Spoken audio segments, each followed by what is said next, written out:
খুব কান্না করতে ইচ্ছা করছে। চোখের জল আর না আটকিয়ে সব বাধা খুলে দিয়ে হাউমাউ করে কান্নায় ভেঙে পড়লাম।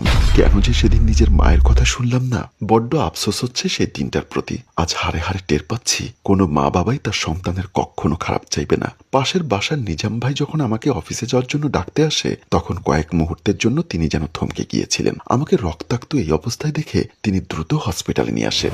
যখন আমি ট্রিটমেন্ট শেষ করে সম্পূর্ণ সেন্স ফিরে পাই, তখন নিজাম ভাই ঠিক কি হয়েছিল সেটা জিজ্ঞেস করলে আমি কিছুক্ষণ চুপ করে থেকে ভেজা কণ্ঠে কিছু না লুকিয়ে নিজাম ভাইকে সবকিছু ভেঙে ভেঙে খুলে বলি। আমার বলা সব কথাগুলো শুনে নিজাম ভাই আমার থেকে কিছুটা দূরে গিয়ে কঠোরভাবে বললেন, দুনিয়াতে সবচেয়ে বড় যোদ্ধাকে জানো? সে হলো মা। আর তুমি সেই মাকেই কষ্ট দিয়ে শুধুমাত্র নিজের স্বার্থের কথা ভেবেছ। এটা হওয়ারই ছিল। তোমাকে আমি অনেকবার বলেছিলাম তোমার স্ত্রীকে আমি একবার না বহুবার রোগা করে ফর্সা একটা ছেলের সাথে আবাসিক হোটেলের সামনে দেখেছি, কিন্তু তুমি বউ পাগল। আমার কথাগুলো